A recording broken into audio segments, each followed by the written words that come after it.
Hello everyone. In this video I will show you 5 simple tips and tricks that will help you work faster in Google Sheet.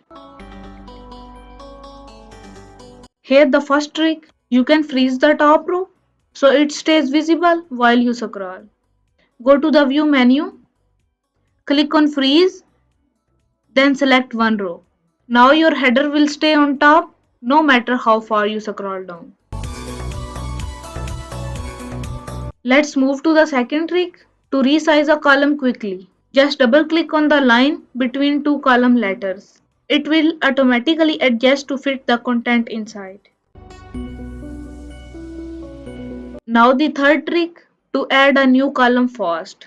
Right click on any column letter, then click insert one column left or insert one column right. That's it. Here comes the fourth trick. If you want to quickly jump to the last filled cell in a column, press Ctrl down arrow. To move to the last cell in a row, press Ctrl right arrow. And now the fifth and last trick. To highlight a group of cells, click the first cell, hold Shift and then click the last cell. All the cells in between will be selected. Try these 5 tricks in your own Google Sheet and save your time.